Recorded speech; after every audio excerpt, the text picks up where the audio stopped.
Yes, sir. Okay. So the solid angle is the d omega is dAn over r square. So just the solid analog of this 1D angle, instead of arc length, this is area, radius is radius. So dAn by r square is is called the solid angle in steradian, STE radian, just STE before the radian. So now this emitted radiation is dependent on the solid angle. If you increase the angle for a given surface area, this total amount of radiated energy you see will increase. So the solid angle is very important for radiation. And now what we'll do is that we'll have to integrate over certain areas to know the total amount of radiation. And that integration is difficult with solid angle because we understand more in terms of this spherical coordinate system. So we'll show that how we can write this integration in terms of this spherical coordinate system things. So let us take another picture from the text.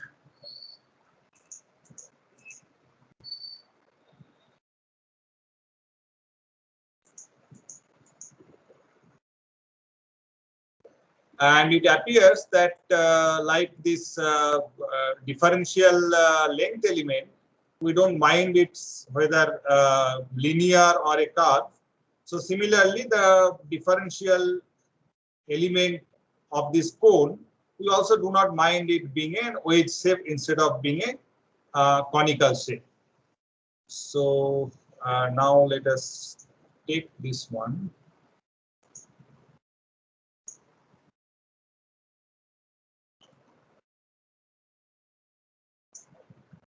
So now the next question we are asking is that how we write a solid angle, which is say d omega here, in terms of our spherical coordinate system r, theta, and phi. So to give you a recap, so this is the normal direction, and theta is in this way from normal to the location where we are heading, and phi is normally taken from the x-axis and in this way. So this horizontal axis, you take an angle phi. So in this right hand coordinates, you take from here. So this is our phi, and this is d phi. So now we can see that, and this is our area AN, and we know that d omega equals to dAn divided by r square. So now our task is to write this dAn in terms of this r, theta, and phi. And dAn is a rectangular section of the sphere, spherical surface rather, and this is a product of length and breadth. So this d theta is the angle here, and this is r. So this length is easily known as r d theta. Okay, so this is not a problem. Now this, what is this length? So this length, to know this length, this is this length times d phi. Now what is this length? This length is not r, but this length is r sine theta. So this is r, so this is theta. So this is r sine theta. This is the perpendicular with respect to theta. So this is r sine theta. So this is r sine theta d phi. So r sine theta d phi is this length as given here, r sine theta d phi, and this is r d theta. So the dAn is r square sine theta d theta d phi. Okay. So d omega is r square sine theta d theta d phi divided by r square. That means d omega is sine theta d theta d phi. So that we'll be using always. So just keep in mind this relation that d omega is sine theta d theta d phi. So I can write it. Only thing is if I write something might be strange here. So all we are saying is that d omega equals to sine theta d theta d phi. All right.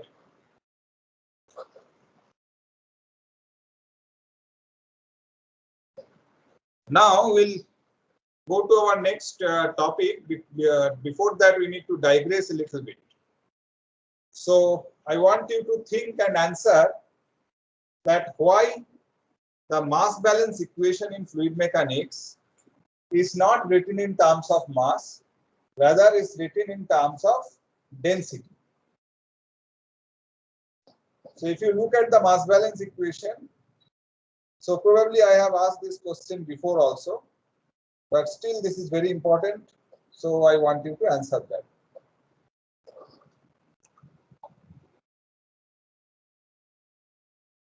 Let me see who will answer.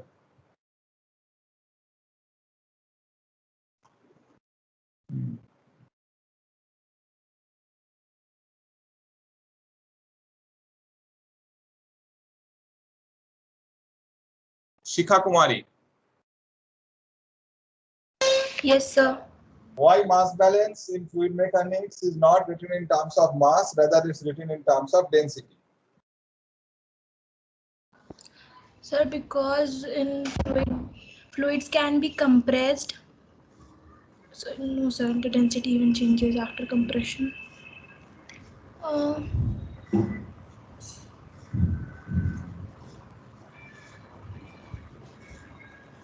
don't have that idea. Okay. Okay. You are aware of probability density function? I'm talking to all of you, not Shikha. So Shikha, you can turn off your microphone. So you are aware of probability density function and probability mass function? Yes, sir.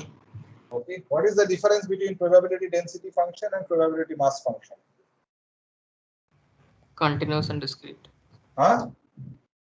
Probability density function is for continuous variables and mass function is for discrete variables. Okay. Any other idea, any other input against my question? Also, probability mass functions values directly represents a probability, whereas probability density functions values, it only represents a function. We have to consider a area under the curve to find out the probability. Yeah. So the probability is the integration of probability density function over a certain area, so certain range of values. That is the probability. And probability density is integrated to get probability. Density, mass density is integrated to get mass. And the reason why the densities are more useful for any mathematical analysis, because density can be defined as a point function. Anything per unit volume can be defined as a point function. It's an intensive property kind of. Okay. So any extensive property will go to 0 when you go to a point, because the volume of a point is 0. But the intensive property will converge to certain value, and it is easy to handle mathematically a point function, a function that is defined at a point. Mass will not be defined at a point. So that idea, that concept, you will see everywhere. In engineering, in science, in probability, in mathematics, everywhere you will see that concept. So our radiation heat transfer is also no exception. So we define quantities per unit of various things. Okay. So now let us talk about intensity of radiation. Think of a surface. Think of a surface which is radiating energy. A small, say, differential surface DAI. This surface is radiating energy, and you are interested to know that how much energy is radiated from the surface. So you are an observer. You have certain thing to catch the energy that is radiated from the surface. And now tell me, what are the things, if you increase, the amount of radiation you catch will increase. So I'm giving you an analogy. So if I am talking about mass, if I increase volume, we catch more mass. So here you are here to catch the energy that is radiating from the surface. You tell me the things that if you increase, you catch more energy. Solid angle. Area. Solid angle. Again, just louder. Solid angle. Solid angle. Okay, agreed. Because see, if you are looking at a very small solid angle,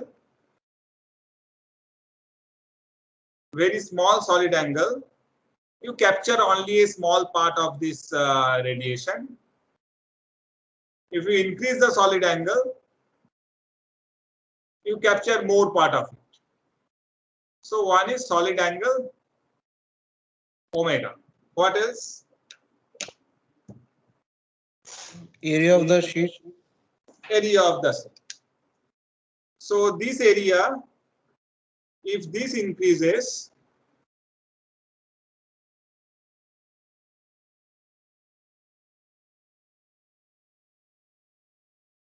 you expect to capture more energy even for a given solid angle.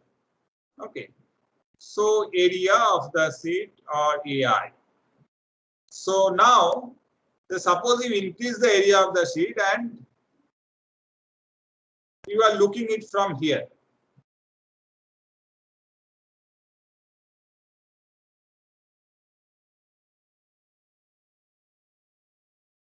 Okay.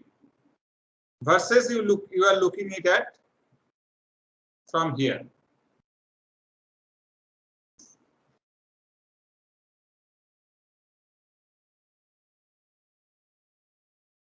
So how much radiation will you capture if you are sitting here?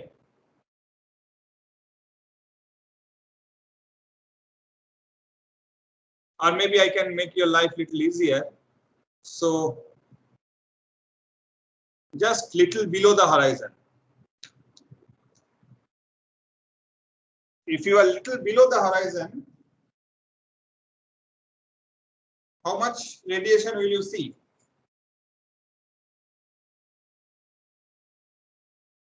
Zero. Yes, zero.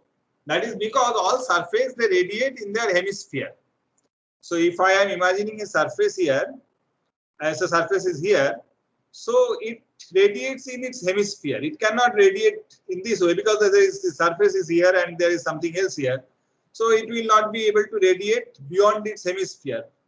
So if you are here, you don't see anything. So the area actually is not what matters. What matters is the projected area, the projection of area in your direction. So that is what you see.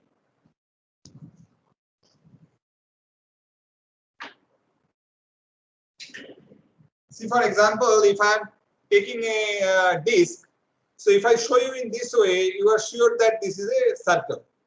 But if I am showing it to you this way, you do not know whether it was actually an ellipse or a circle.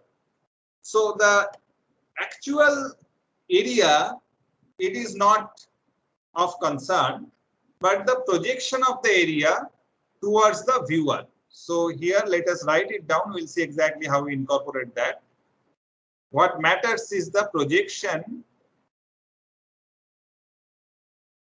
of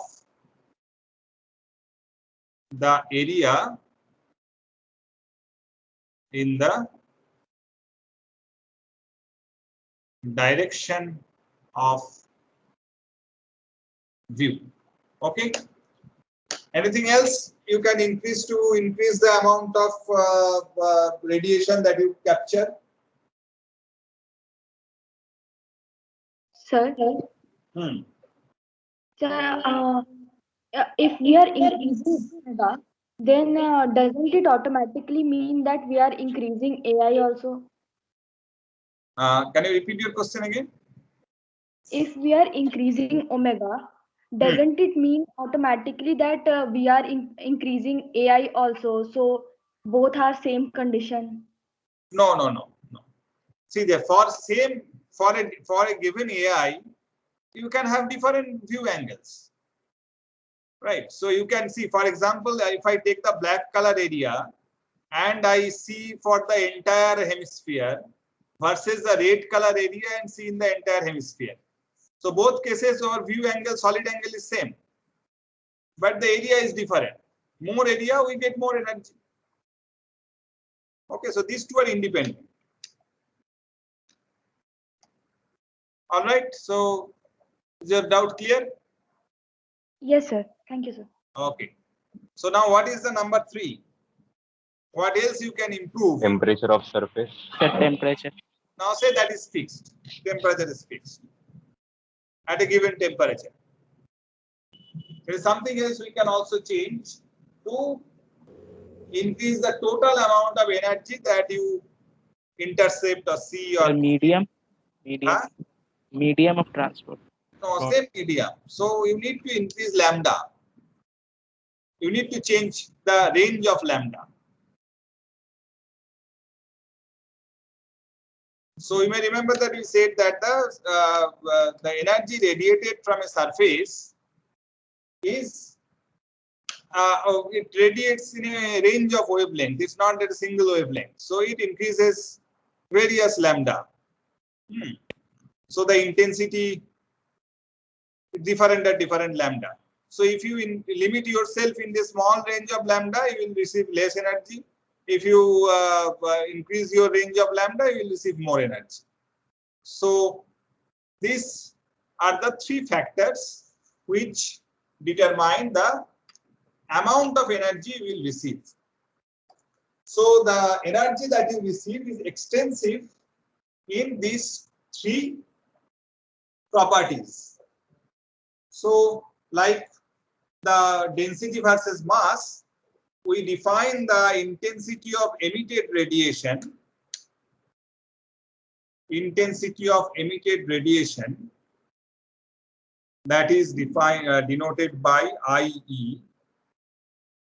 Intensity of emitted radiation. Just let me check if anything else I'm missing here. So that's the intensity of emitted radiation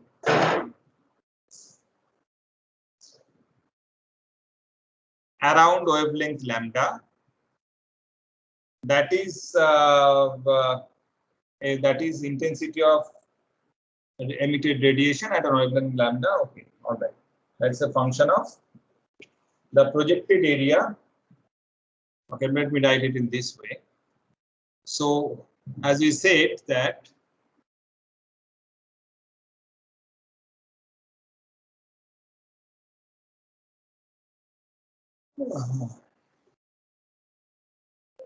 dq, the amount of energy that you are intercepting, that is the density kind of stuff that we are talking about.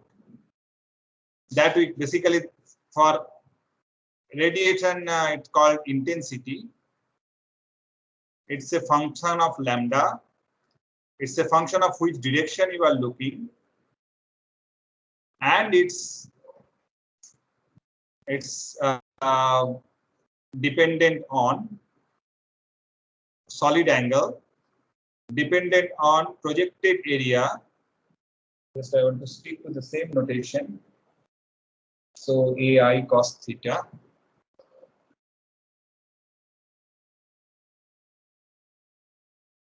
And it's dependent on the range of lambda you are taking. So this is a very key expression, and understand that in detail. So AI cos theta is the projection of the area towards the viewer. So I was trying to pick this up. Okay, so let me just So this is the area.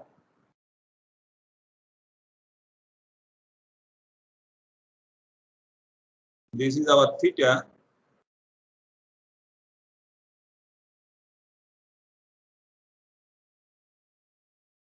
And this is the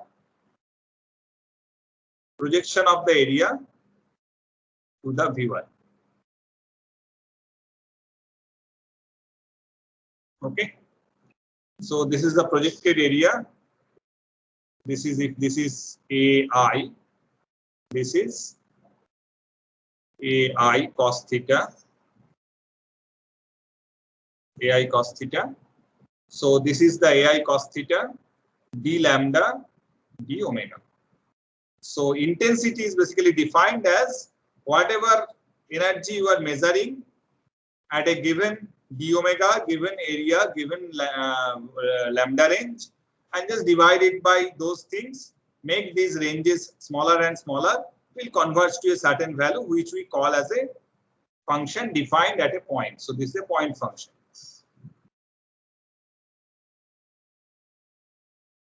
This is analogous to density, analogous to probability density, and dq is analogous to probability mass function or mass in our case. Okay, so this expression should be, you have to be very clear about this expression. Others a little bit of algebra, nothing more. So this is the intensity of emitted radiation around wavelength lambda.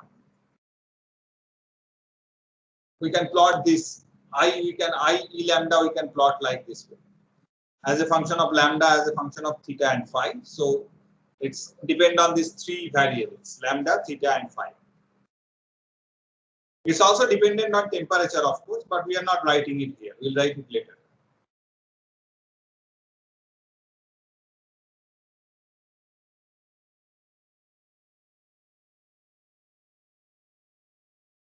Any question?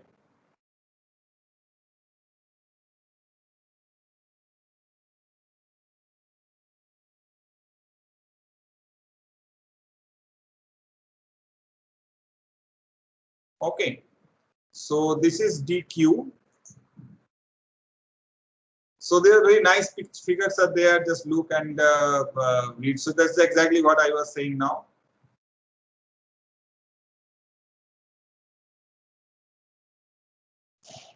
Okay, so we'll keep this picture while putting all other quantities here.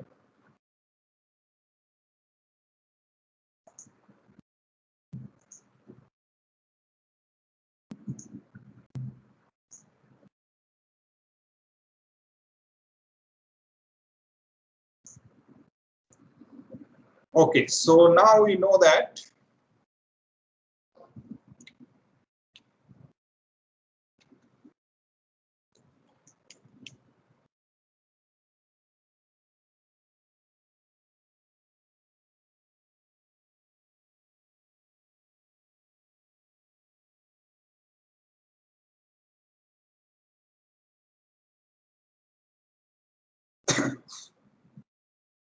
dq equals to, as I wrote, let me write it again here.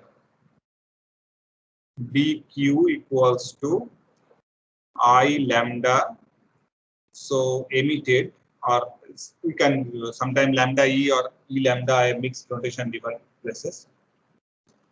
Emitted radiation, function of lambda, theta and phi, dA1 cos theta, d omega, d lambda. Now we define a quantity dq lambda defined as dq by d lambda, that is I lambda e lambda theta 1 phi. We are defining various quantities, so which are be useful later. So dA1 cos theta, d omega, nothing Great here. So now we also define dq double prime. Double prime means per unit area. That is dq lambda divided by dq lambda divided by dA1. See that this is the radiation emitted per unit area of the surface, not projected area. So that is equals to I lambda E, which is a function of lambda theta phi cos theta d omega. Okay. So now we replace this d omega by what we have seen before in terms of spherical coordinate, sin theta d theta d phi. So we write it as equals to I lambda E lambda theta phi cos theta sin theta d theta d phi. So this is our dq double prime. Now we are will integrate this. We call spectral hemispherical emissive power. So we define a quantity called emissive power.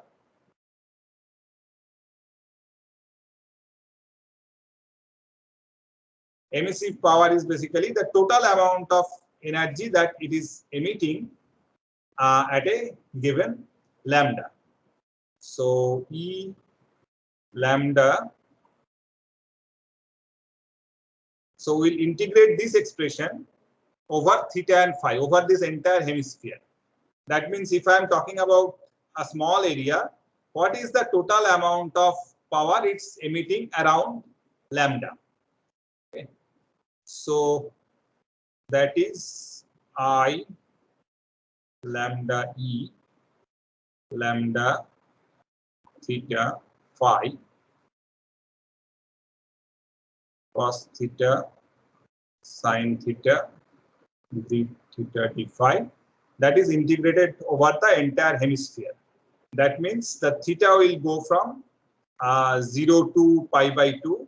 Theta will go from 0 to pi by 2 and phi will go from 0 to 2 pi.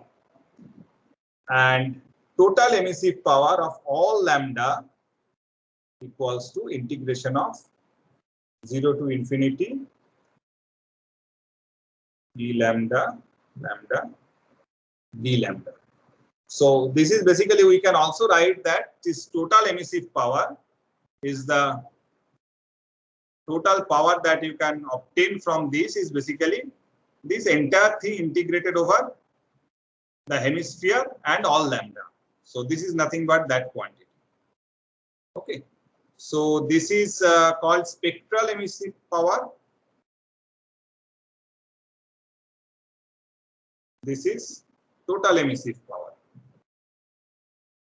This is spectral hemispherical. It is sometimes called total hemispherical, sometimes just called total emissive power. So this basically tells you different notations. What is E, what is E lambda, what is dq lambda, dq double prime, dq. Any question on these definitions?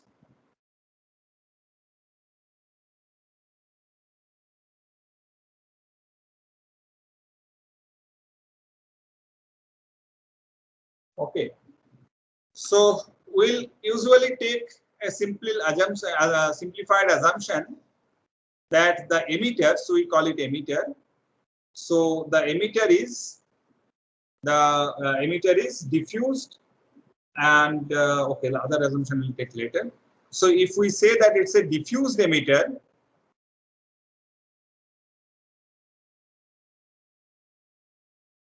that means that no matter from which angle you see, you will see the same amount of radiation coming. So that means the theta and phi dependence that we assumed here is not present. So the surface is emitting same amount of energy in all directions. So intensity of radiation in all directions are same.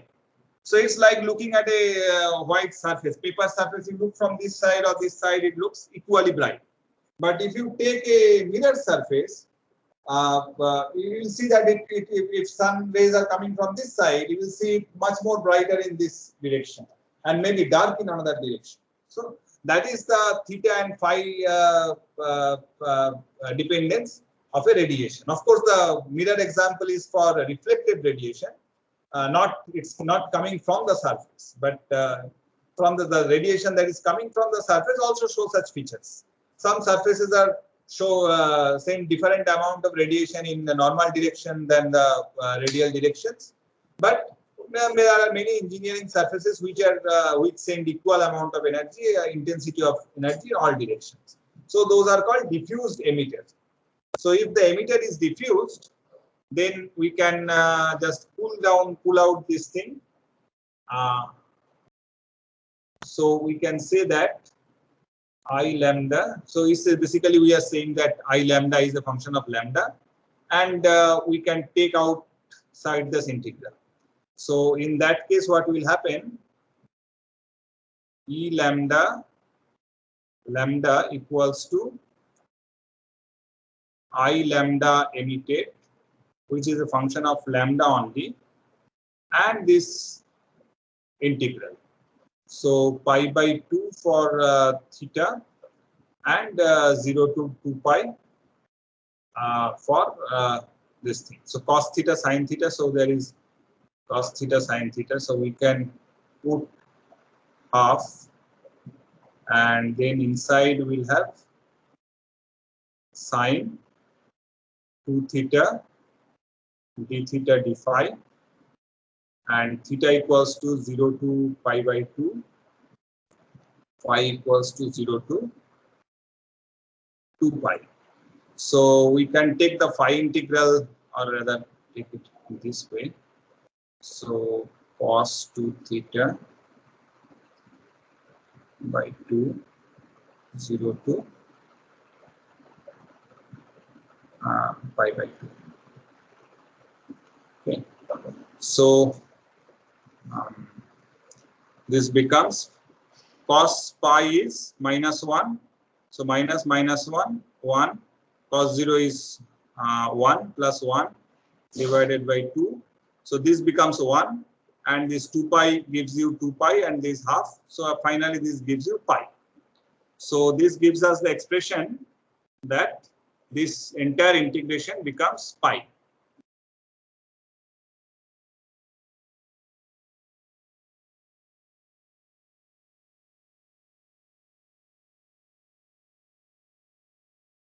So this becomes pi times I lambda e.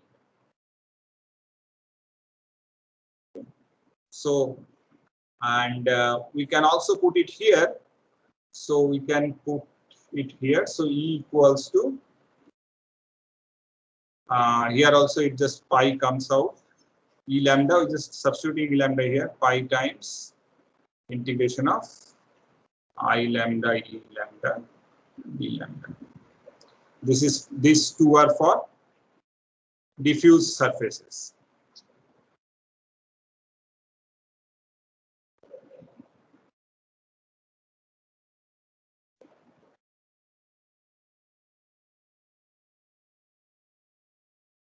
So this is the this is our case for emitted radiation. That means the surface, maybe a hot surface, it's emitting certain radiation. So similar concepts we can also think in terms of the radiation that is falling on the surface. So the radiation falling on the surface, we can talk about the intensity of the incident radiation. So all the ideas will be same. So intensity of incident radiation, we denote it by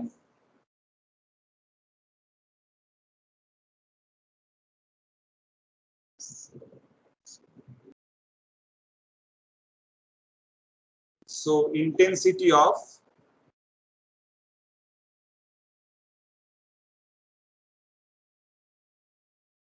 intensity of this global radiation, it is called, or incident radiation.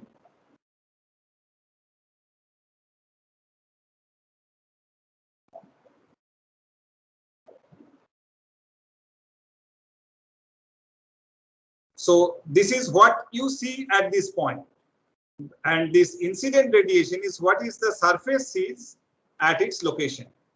So that is again, we denote it by an intensity that is I, that is lambda. That's instead of E right now, use the letter I, which is again a function of lambda, theta, and phi. So the incident radiation on the surface, a different amount of radiation may come from here than here. That is why it has a theta and phi dependence. And lambda dependence is also there because it's maybe certain wavelengths are falling here at more and certain wavelengths are falling here less. So that's why it has lambda dependence. And again, we can get the G lambda, that's the global, the total amount of radiation that you are observing on this surface, integrate it over the entire hemisphere in the same way, cos theta, sin theta, d theta, d phi, and that is integrated over the entire hemisphere. And we call it as G lambda, which is still a function of lambda. We can integrate it over lambda, we'll get what is denoted by, is denoted by G. G stands for global. So global means all entire hemisphere, the all sorts of radiation that it can absorb. So it's a global, but it's a function of lambda, then it's called G lambda. When it's integrated over all lambda, we'll call it G. So G is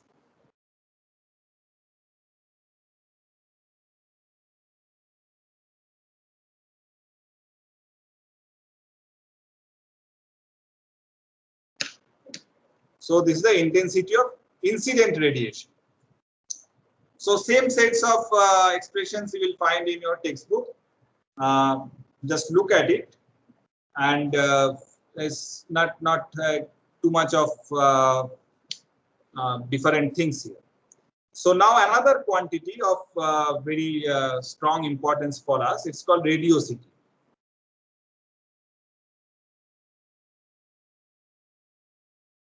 So radiosity, it says that, see, we talked about the radiation that is emitted by the surface, radiation that is falling on the surface.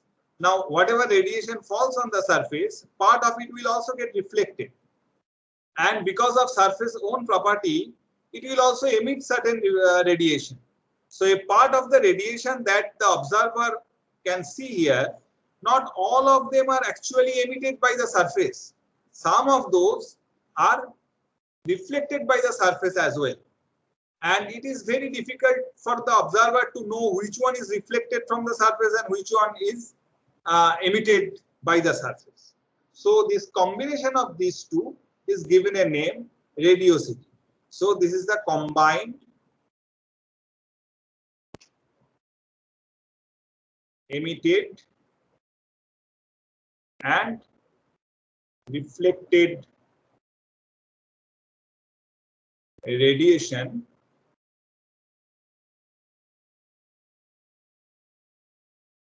observed. It is denoted by the letter J, and like the G is the global incident radiation.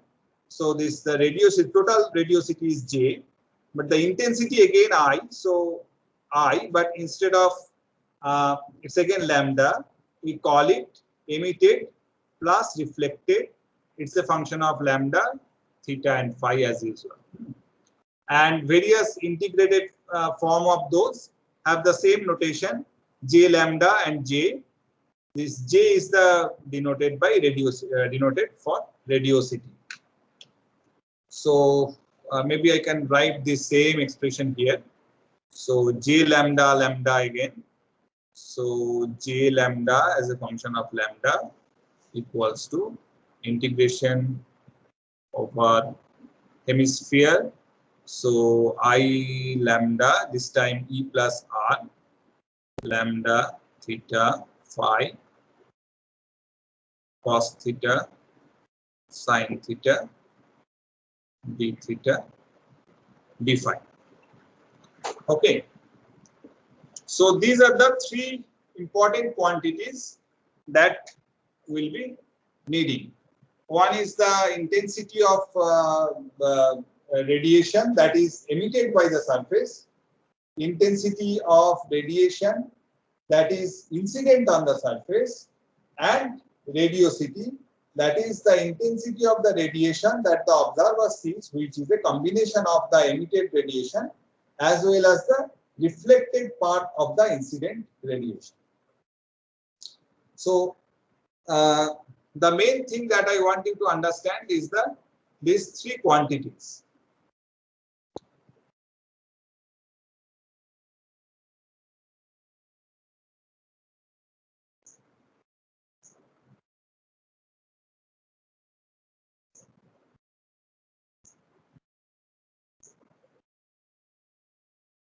Okay, so I wanted to see you at the same time so that you can also see the screen. So you can see still see the screen, right? Yes, yes, sir. Okay.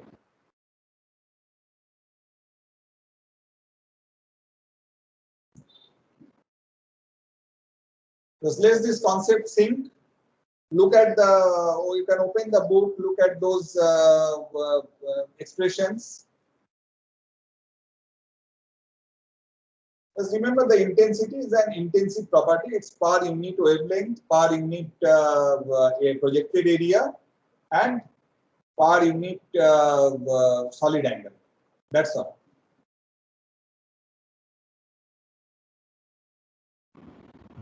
So like I'm thinking about the units of I lambda E. Like it is per unit area and per unit wavelength as well.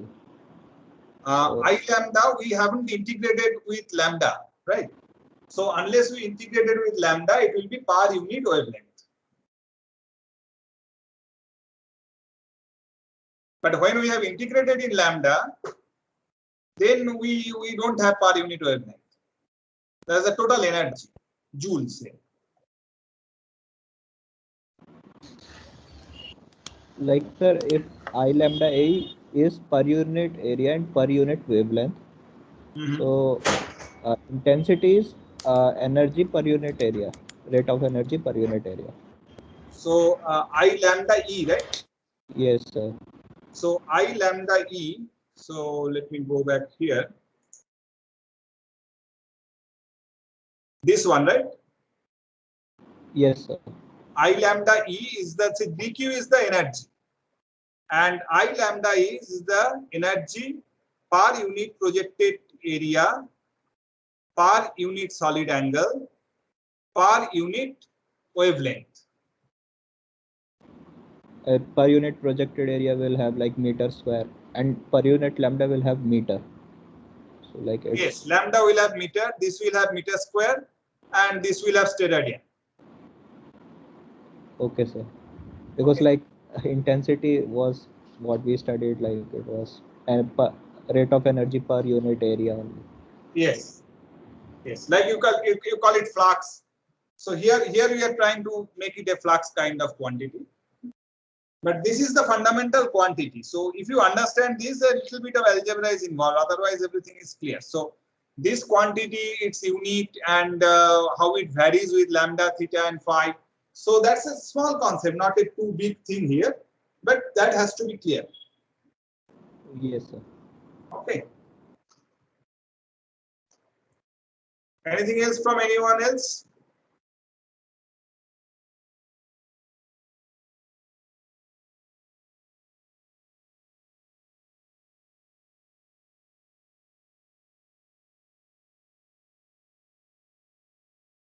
Okay, so our first leg is complete. So that is to define the three quantities.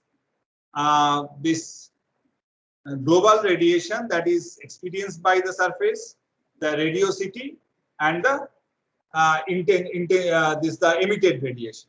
Okay. So now next, let us talk about the three quantity: the absorption, reflection, and transmission of radiation.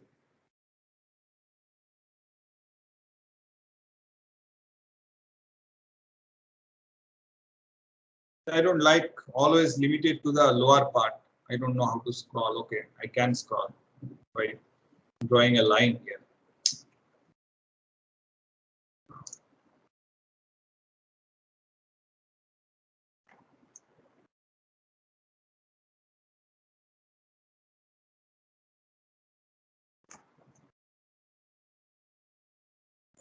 Let me see if you have nice picture here.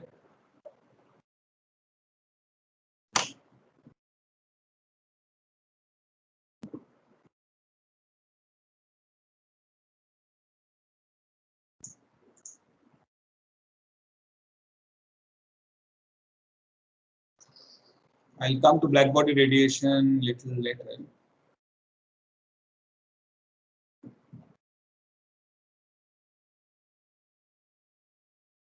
I think there was a small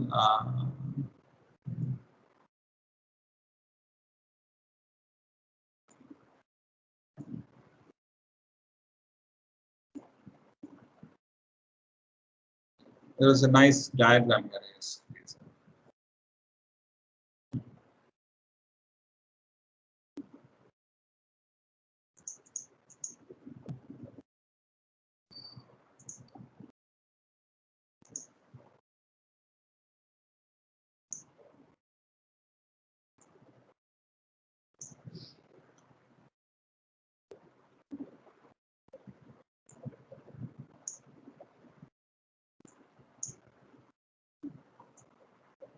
Okay, so this is talking about all three things that can happen to the radiation. So that is irradiation, G lambda. So they are talking about certain lambda. So G lambda is the irradiation from all hemisphere. It's coming on the surface, and part of it will reflect it. So that we call is G lambda reflected. Part of it will be transmitted if we have a semi-transparent medium. So in this course we will take opaque medium mostly, but we have a lot of semi-transparent medium for engineering practice. Can you give an example of a semi-transparent medium which is important for heat radiation, thermal radiation?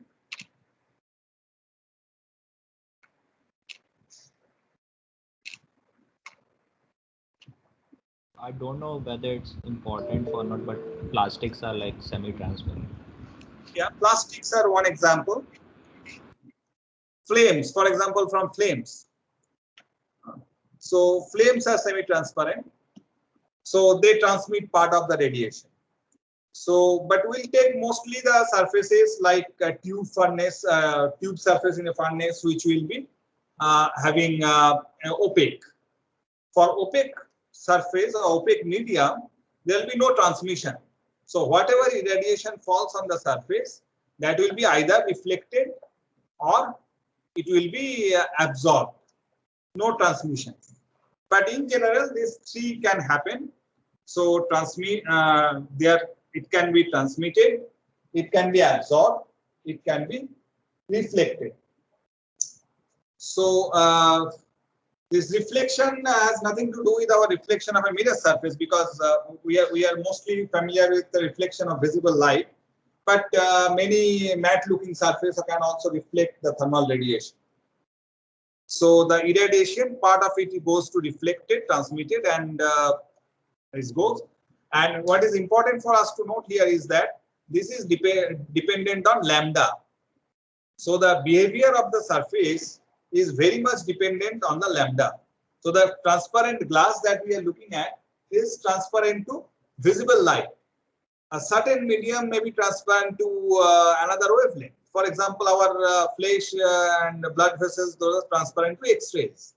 So this transparent, whether it will be transmittable or not, that dependent on the wavelength. Same for reflection.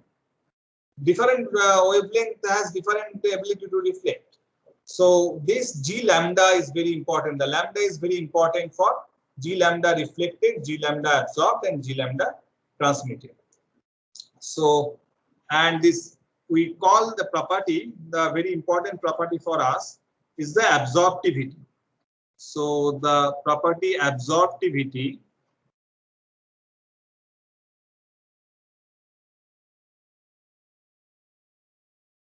is defined as the part of the incident radiation as a function of lambda, theta, and phi that is absorbed versus the total incident radiation. So we define it as alpha as a function of this has functionality. So let me write it here. Alpha, it's spectral directional lambda, theta, phi. So there's a nice way of notation in this textbook. So they write this subscript which you read as like this. So alpha is the absorptivity, spectral, directional, which is a function of lambda, theta, and phi.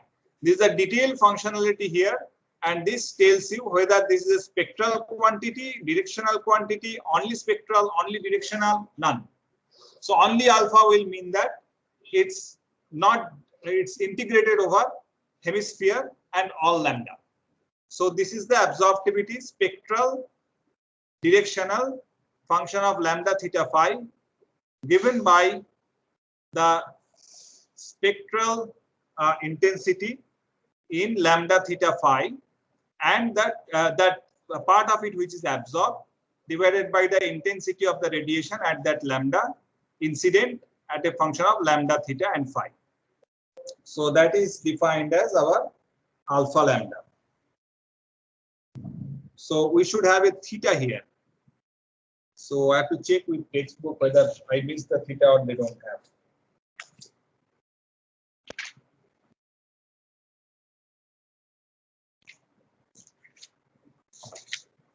I have to check later. So this is the absorptivity which is defined. And now we can define the spherical, spectral, hemispherical absorptivity.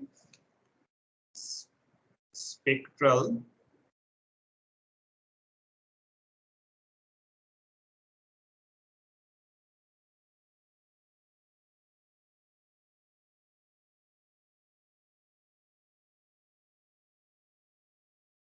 So since it's hemispherical, it will be integrated over theta and phi.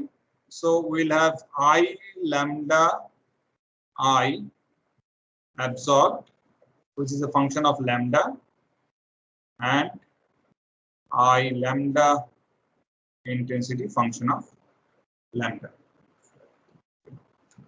So wait a second, just let me check whether we integrated, did we have the G? Okay, yes, so in the integrated we have G lambda. So it's G lambda, it's not I.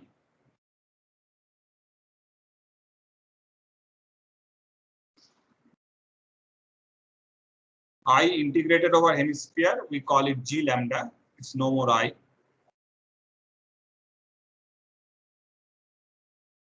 Okay, so this is spectral hemispherical absorptivity. Now we have total hemispherical absorptivity.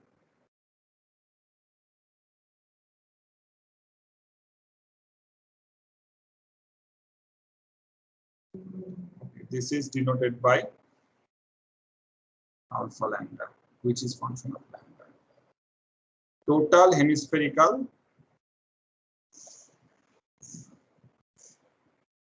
which is denoted by alpha alone. So this will be integrated over lambda.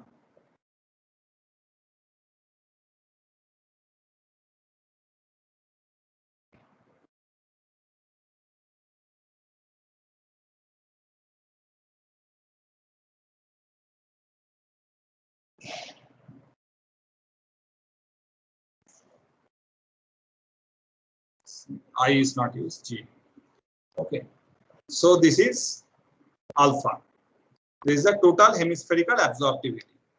Exactly similar way you can write transmittivity and reflectivity. So we can identical way we can write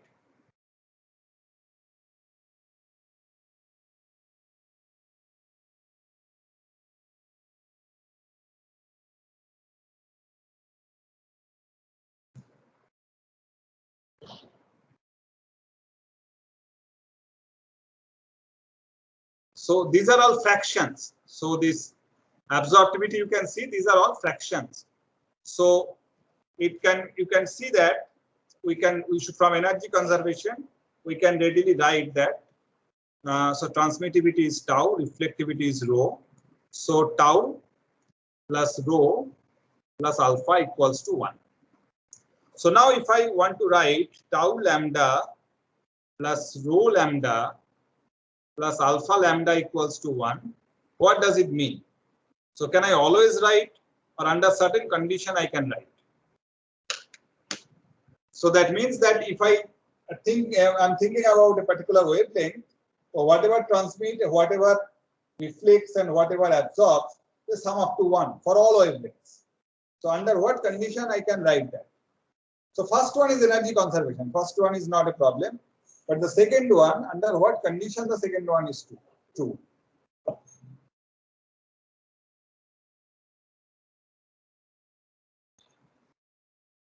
Semi-transparent medium. Huh? Semi-transparent medium. No, whether transparency or not, that will dictate whether tau is 0 or non-zero. So if it's a completely opaque medium, the transmittivity will be 0.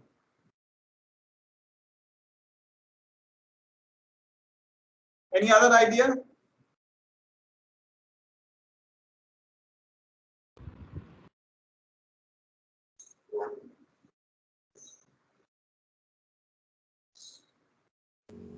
The medium should not change the wavelength while Yeah. reflecting. Exactly.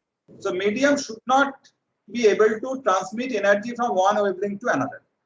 So in that condition, under those conditions, the second one will be true, and most of the cases this is true. So we can take this to be the case.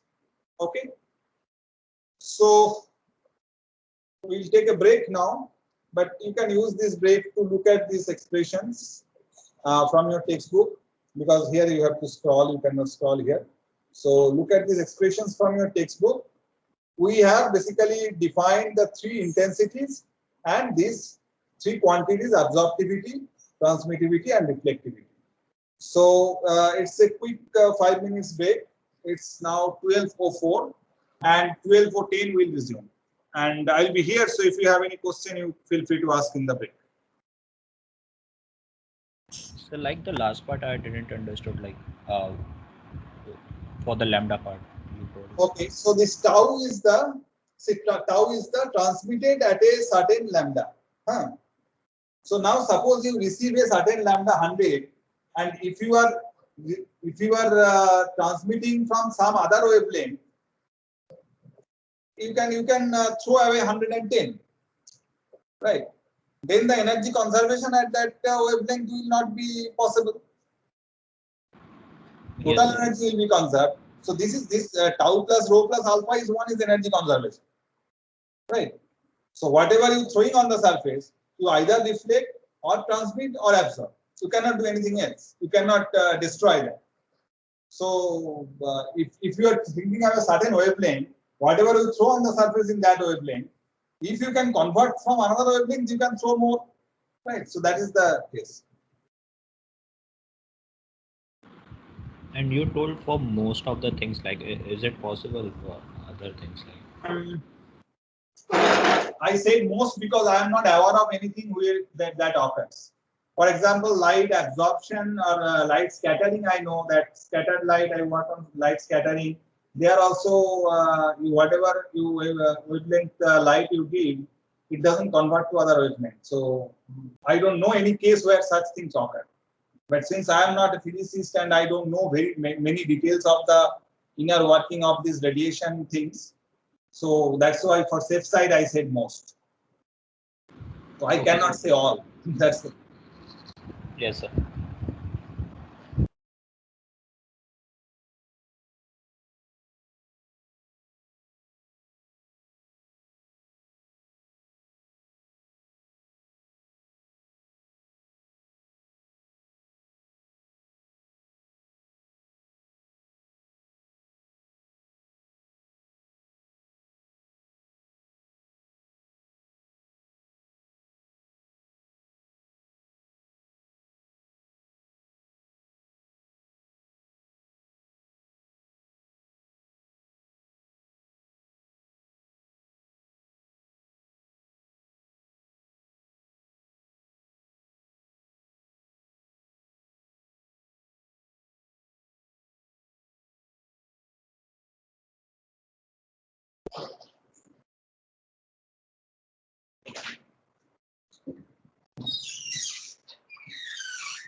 Okay, so let us resume.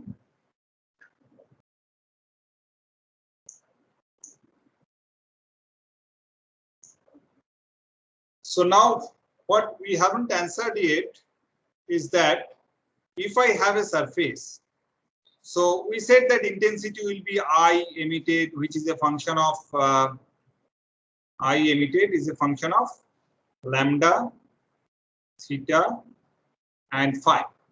So we didn't answer that if I give you the temperature of the surface, we also didn't write it as a function of temperature yet. We didn't answer the question that if I give you the temperature of the surface, how can I get this intensity of emitted radiation? Because that is what is important for us. So to this end, we'll start with an idealized situation, because for real situations, things are much more complex. So we'll resort to an ideal case, which is somewhat resemblance to our concept of ideal gas. So how you deal with the what is an ideal gas?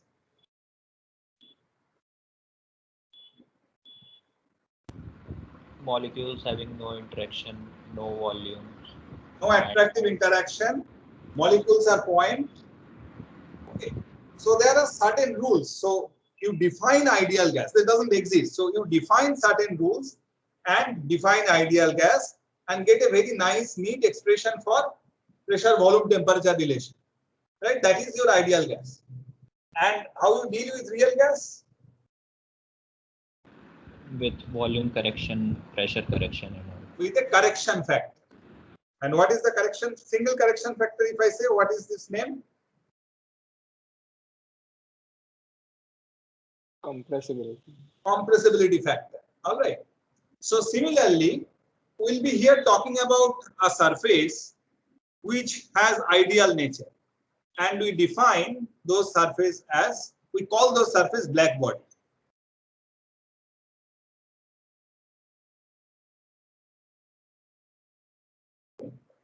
Anyone can tell me what is a black body?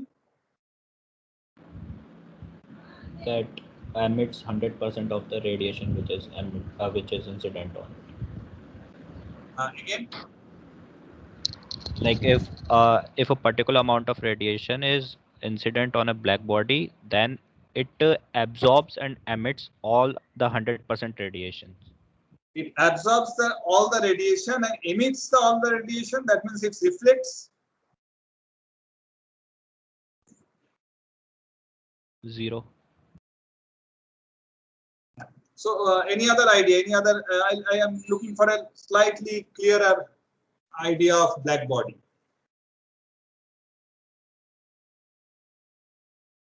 I want to hear a little more from you.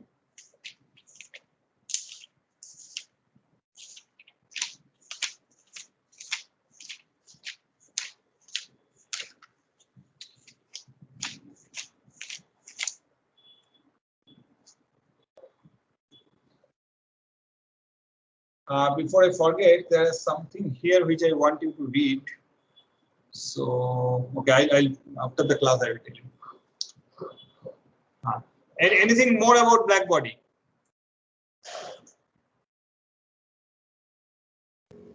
So it's just that it absorbs all of the radiation irrespective of the wavelength. It is okay. So I think most of you have this idea that a black body absorbs all incident radiation. All right.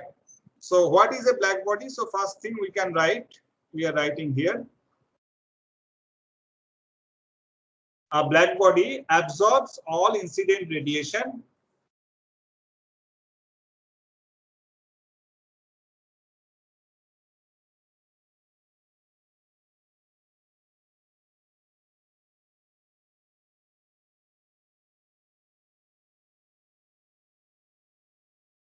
irrespective of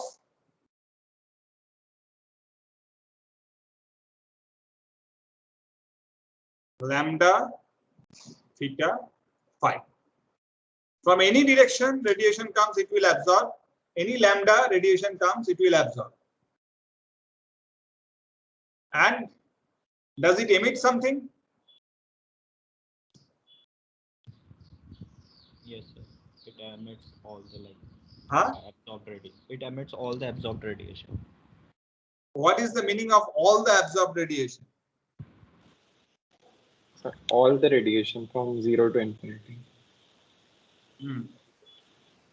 That's not exactly what it is. So it has a certain way to emit radiation.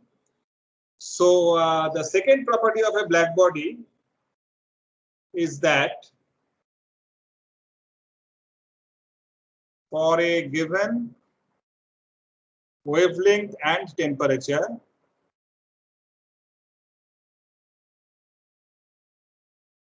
no surface can emit more radiation than a black body.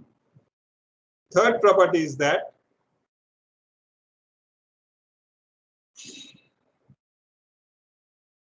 black body is a diffused emitter and absorber.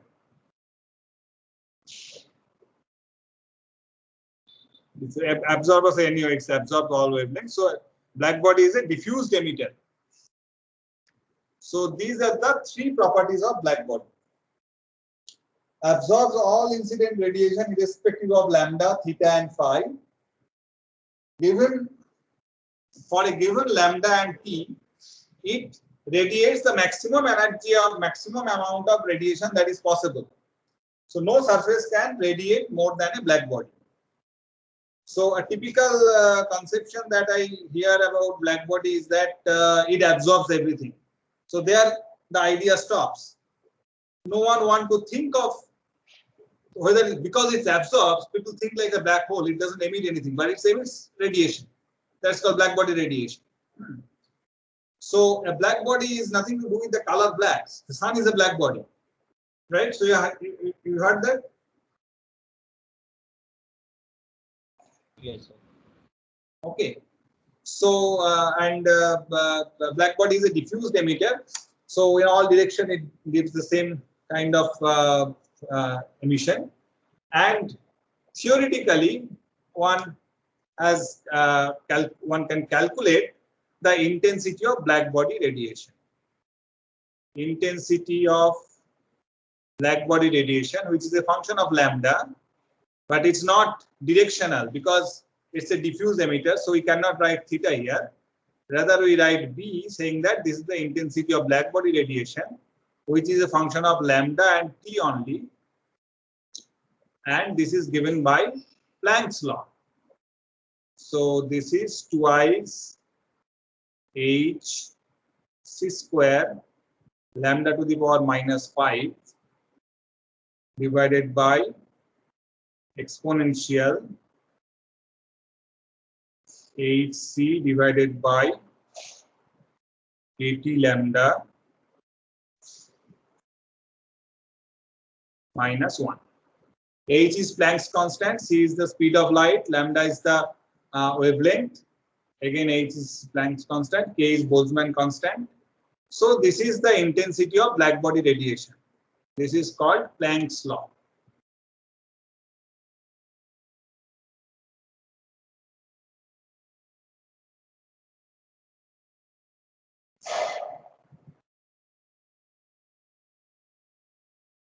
Okay.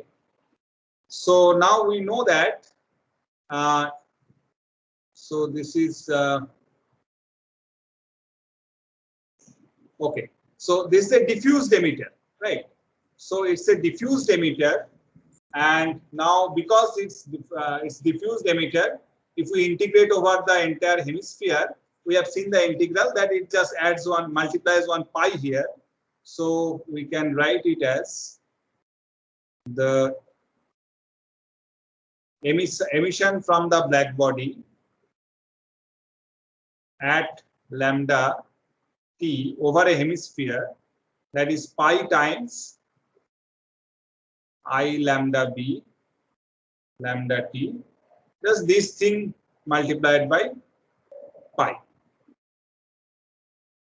Okay, so this is the hemispherical, spectral hemispherical emitted energy from a black body. Now we can even integrate it over all wavelength to get the total emissive power of a black body. And this integration little lengthy, but I did it once. It's little lengthy, and I had some trouble in between, but later I could do that. And you get a lot of constants with t to the power 4 coming cleanly outside when you integrate from 0 to infinity lambda. This entire thing being here, multiply d lambda, integrate from 0 to infinity. The constant, all combined constant, is called Stefan-Boltzmann constant.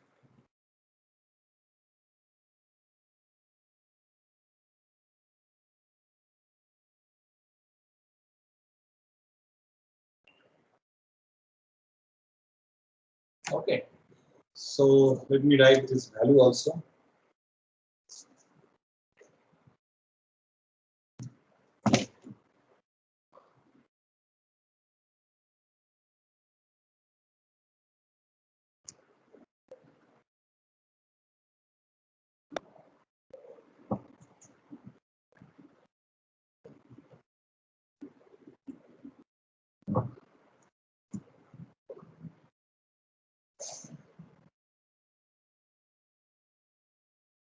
So it's approximately 5.67 10 to the power minus 8. So this is 5.67 10 to the power minus 8 watt per meter square Kelvin to the power minus 4.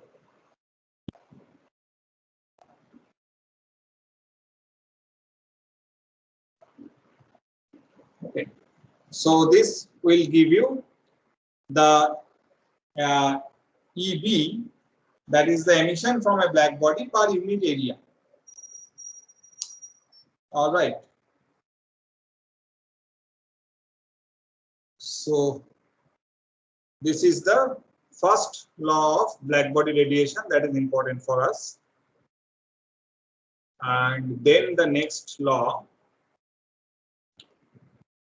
is called Wien's displacement law. Before that, let us see the black body radiation, how it looks like. So for integrating, you use any transform?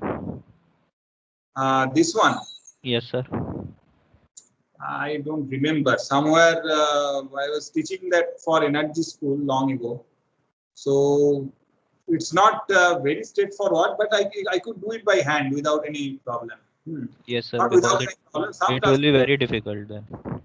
No, it's not that difficult as it looks like. So that's what I'm saying, that it looks like very difficult. Some transformation, of course, may be needed, but it's not that difficult. Byparts and something will work. So I did it myself. Once I was not able to do, and then later I could do that. So, and when I did it, I found that it was a lot easier than it looks like. Anyway, Yes. so that gives you this Stephen-Boltzmann law.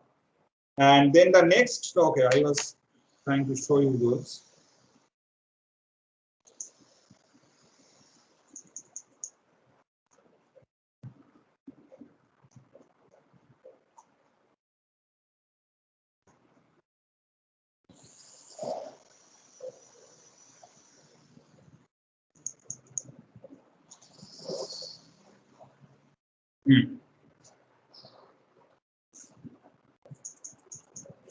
So this is the black body emission, spectral black body emissive power. So spectral emissive power, that is watt per meter square micrometer.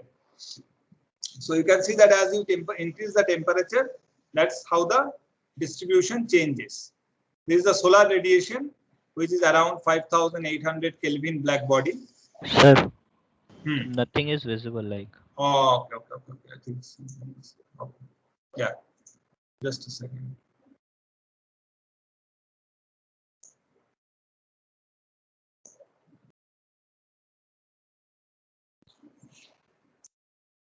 Okay. Now visible? Yes, sir. It's visible now? Yes, sir. Okay. So this is the plot of this I lambda b as a function of lambda and t. T is a parameter here.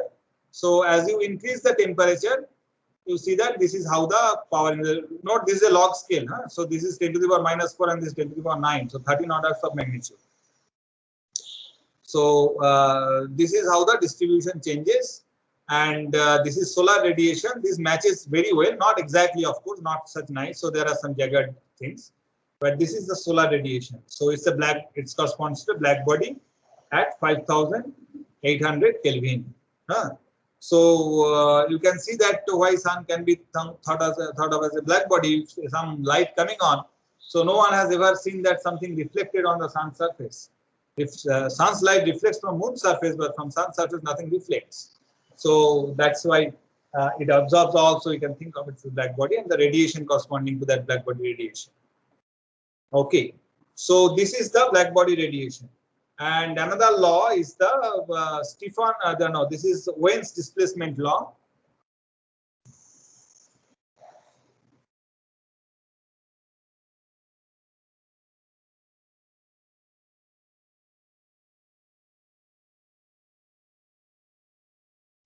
So if you take the maximum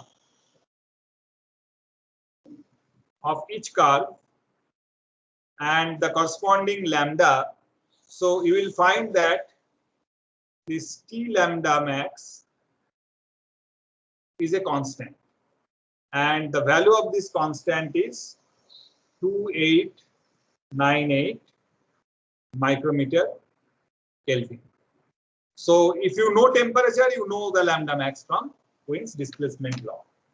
So these things are very popular questions in various competitive exams like GATE and others. So all the theory portion of this radiation part has to be studied thoroughly. So not so much of theory and things for other conduction part at least, but a lot of theory, and this time what is Wien's displacement law, and given lambda max, what is T, and what is black body, and those things are very popular question in many exams.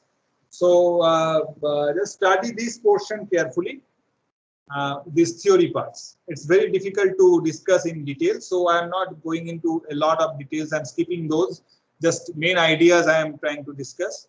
And also something I wanted you to study, I am not finding it in this edition. This is a newer edition.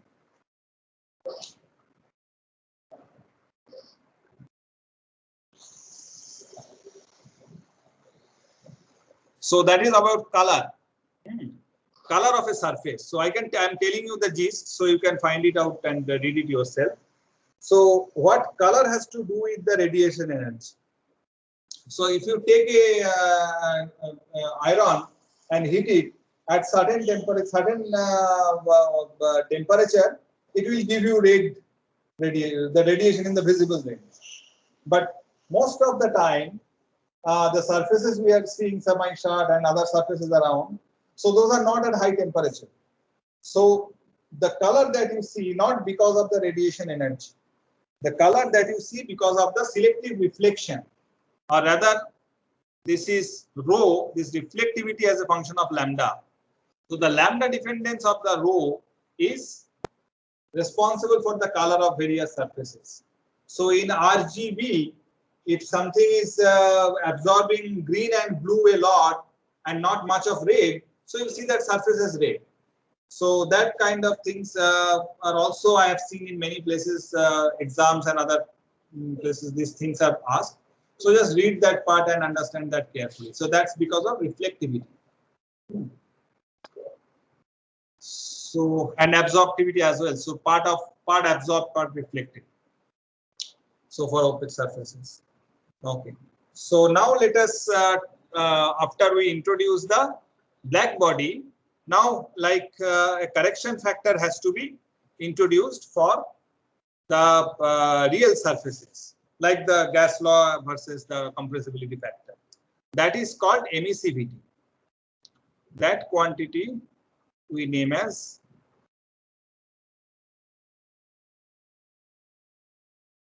emissivity. And emissivity is defined as, at a given temperature, emission from a real surface is the intensity of the surface versus intensity of black body radiation. So emissivity is always less than 1. So let us denote it by E lambda theta. The spectral directional emissivity. Emissivity is also, since the intensity is spectral directional, emissivity is also spectral directional. So it's a function of lambda theta phi temperature. You see that we didn't write the temperature previously, although someone said it's a function of temperature, but that time we ignored that. But it's actually a function of temperature. I lambda E, function of lambda theta phi temperature divided by I lambda black body, which is only a function of T. Okay. function of lambda and t. Right.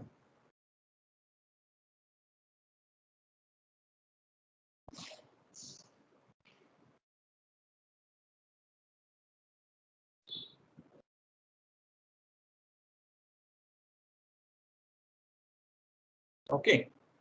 So I lambda, lambda n. That is how we define emissivity. So that means if we know the emissivity of a surface and if you know the temperature of the surface, you can say that what is the intensity of emitted radiation. So this is a roundabout way of knowing about emissivity, but it turns out that one can get a lot of information about this emissivity, and this depends on the chemistry of the surface, what type of molecules are on the surface, and these things. So the emissivity data for various engineering surfaces are available.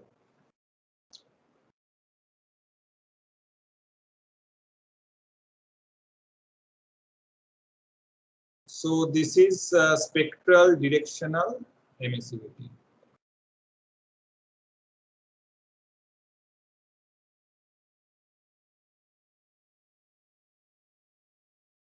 Okay. And so this is spectral. So let us talk about total directional emissivity.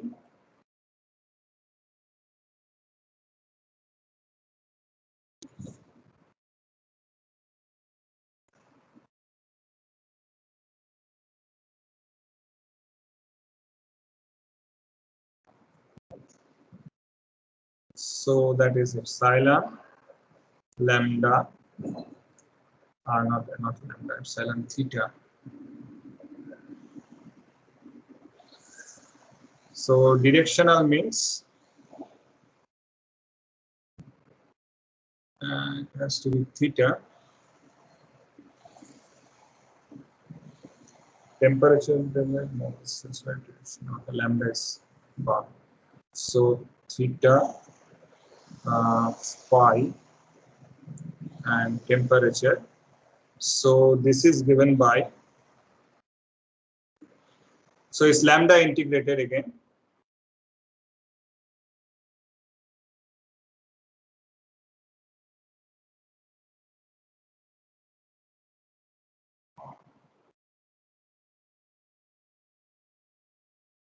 Okay, so this is integrated over lambda. So this basically this quantity, if I integrate it over lambda, so I get this denominator.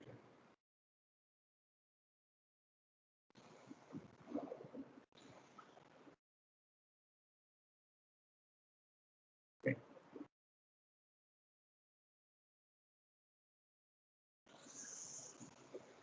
I am little bit uncomfortable with this notation here. Let me check.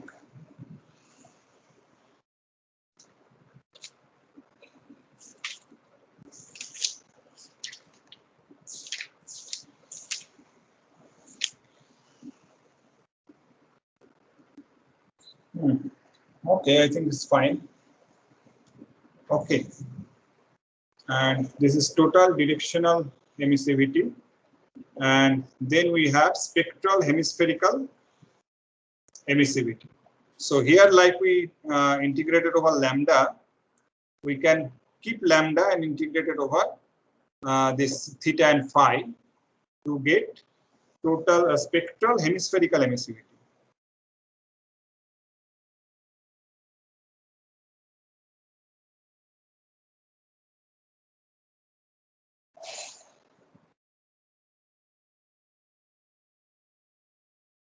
So that will be epsilon lambda because it's spectral, and hemispherical means it's integrated over theta and phi. So that is our notation according to this is E lambda, which is a function of lambda and t, divided by, we have E lambda black body. Since black body we cannot integrate, black body is not a function of lambda and phi, it's just integrated over this thing, black body.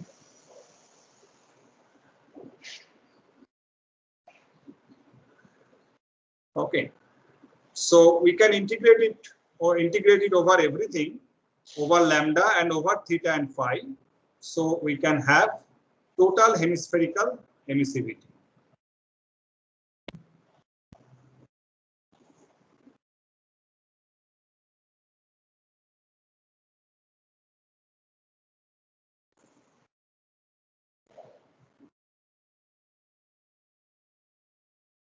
So epsilon, which is only a function of temperature, which is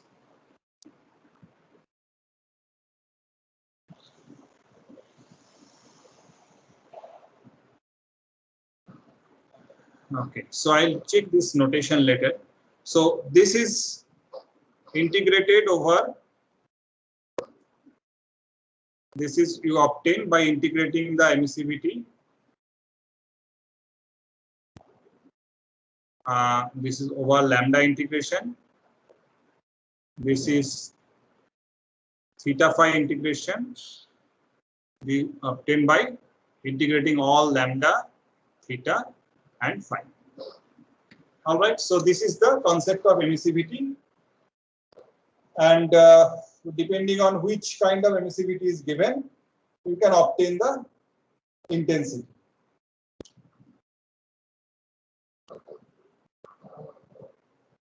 So a lot of theory today. So let us solve a problem.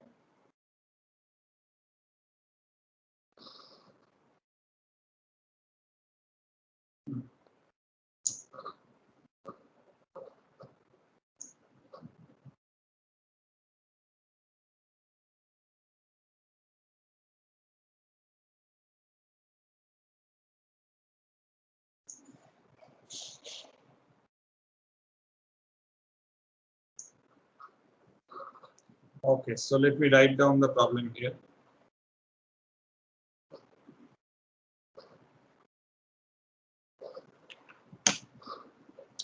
I think I can get it from here itself.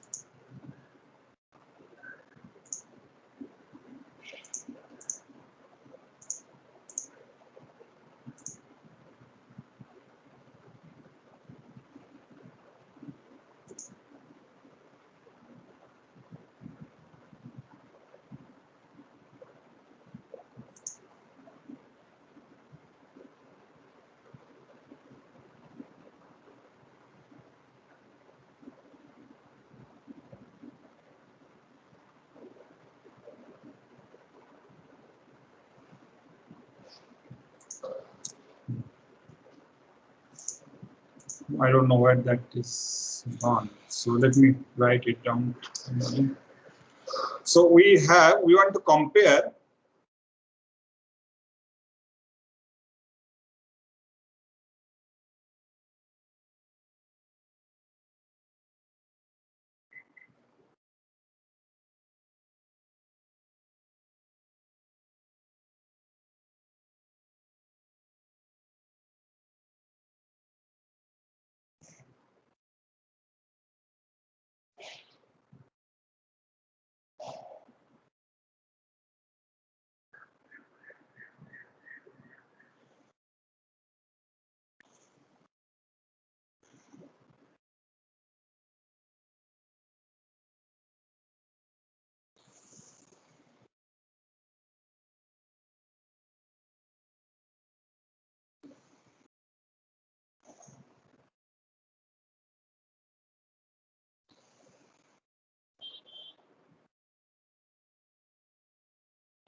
Okay.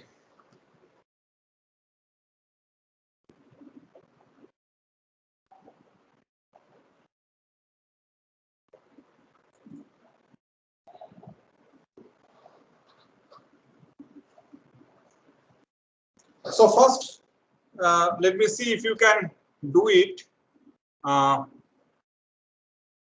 without having this h given. If I don't give you the value of h,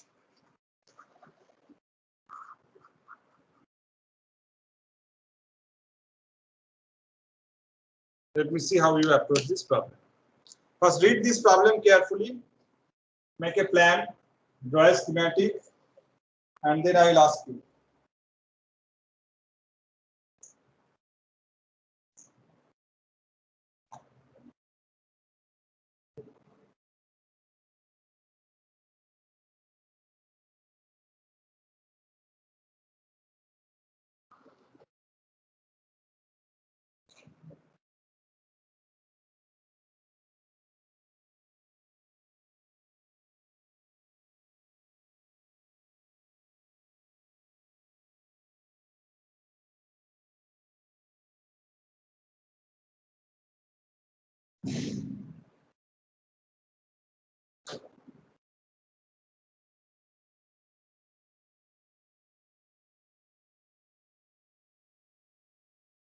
Like without edge, how we will do it? Huh? Without edge, how like we need Your voice is coming very faint. So can you be a little louder?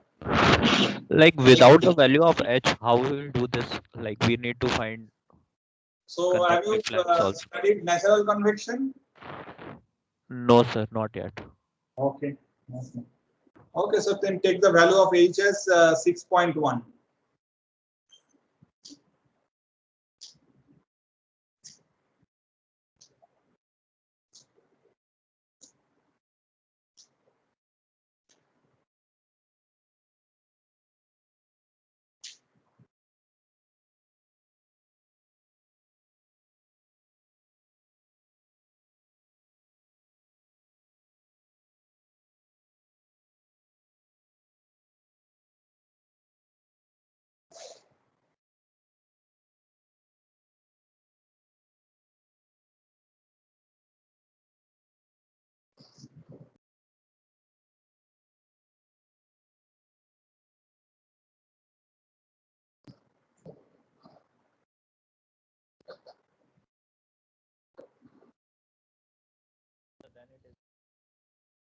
Then we will do it. It's easy problem.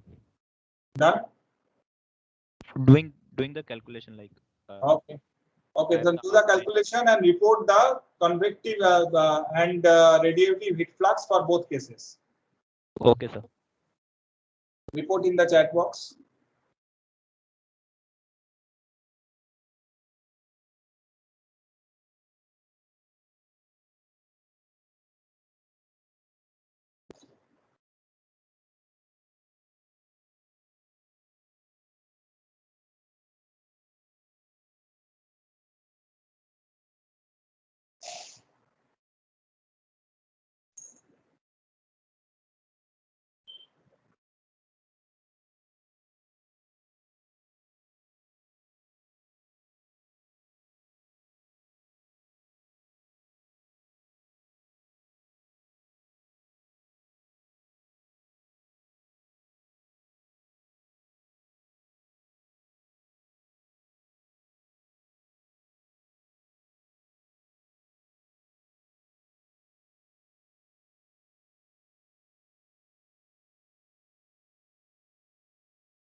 The value of sigma is 5.67 into 10 to the power minus 8, na? Yes, yes. Check it to answer.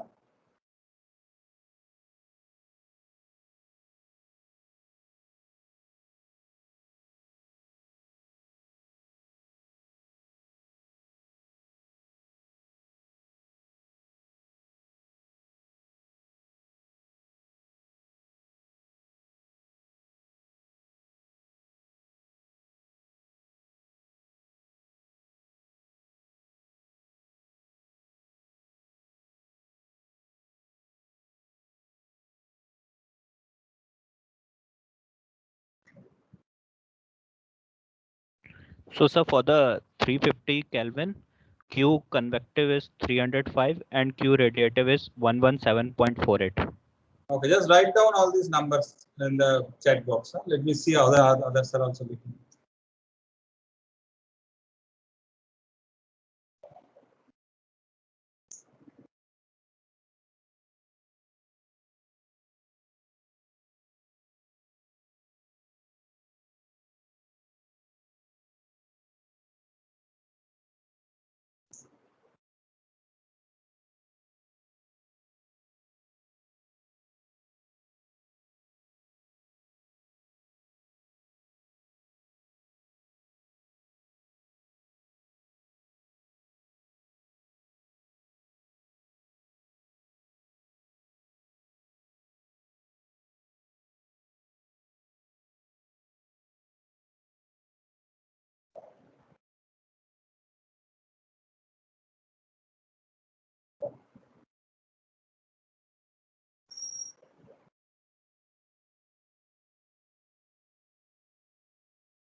Yeah, first case, the natural convection, you get 300 around and radiation is 255.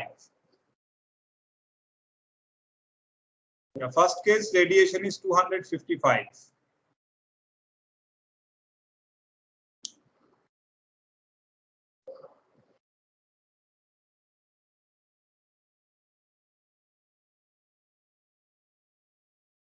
Second case, radiation, let me see.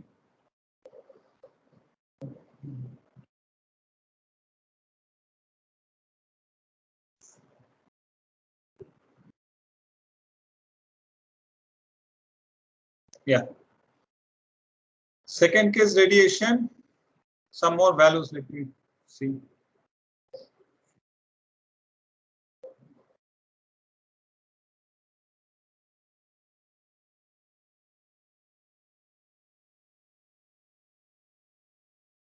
Yes.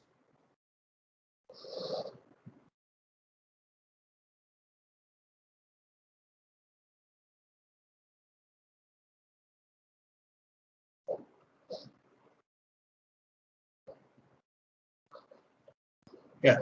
So you can see that in second case, radiative flux is a lot higher than convective flux. That's the entire point of giving this problem, is to show you that the radiative flux increases a lot more than the convective flux at high temperature. That's why the radiation is very important for higher temperature, but not at low temperature. Lower temperature, even see the convective heat flux is small here because it's a natural convection. It's not forced convection.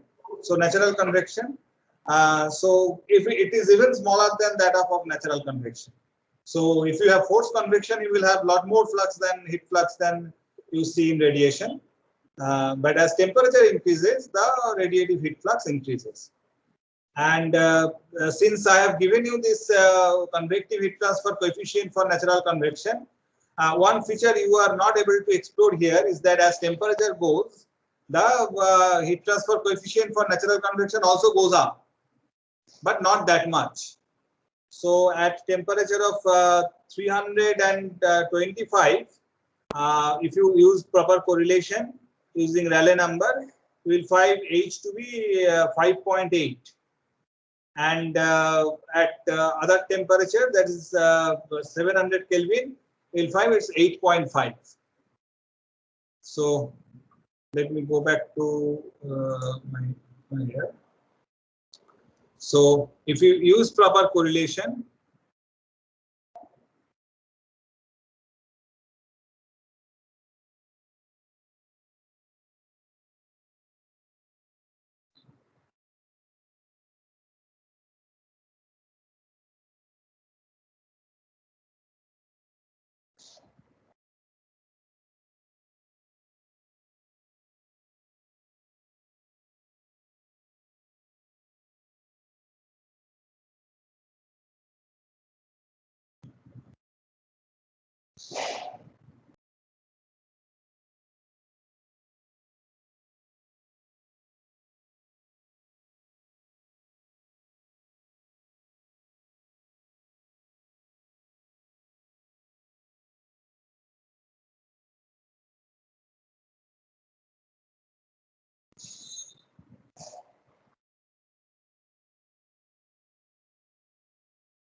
so these are the numbers you will get.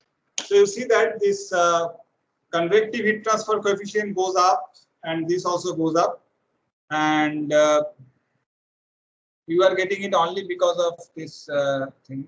What is fastest to 40? Yeah. So here we need to find the net radiative heat transfer or the radiative heat transfer.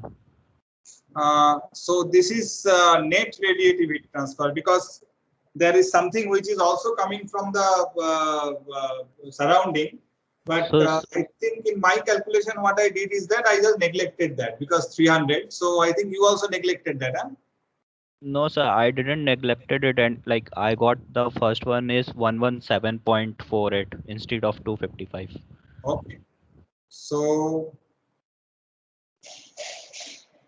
Because the temperature difference is not like very small. For the here, second part, it will be like approximately I was getting it 4,000 only, approximately 4,000. so 39 something you will get. Yeah, 3946.32. That's fine. So you will see that. But yeah, that drives the same point that if you increase the temperature, radiative flux increases much stronger than the convective flux. But yes, if you take that net flux is T1 minus T1 to the power 4 minus T2 to the power 4, you will get this 117. Yes. So that was, I also neglected that part. You can take that into account.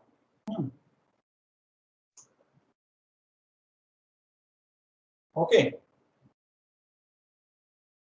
So you need to basically, if you want to take that, the absorptivity have to be taken care. But anyway, this is fine. So you take epsilon times that. That also fine. So here we neglected that. If you want to take care of that, so the yeah, you can take care. Yeah, no problem. Okay, all right. So this is the overall some overall ideas of this radiation heat exchange. And the first quantitative idea, useful idea for solving problems we used is emissivity, and other like the exchange of radiation between surfaces, we have to wait for next week. So we'll discuss those in the next week. Okay, so the class is closed. So if you have questions, feel free to ask.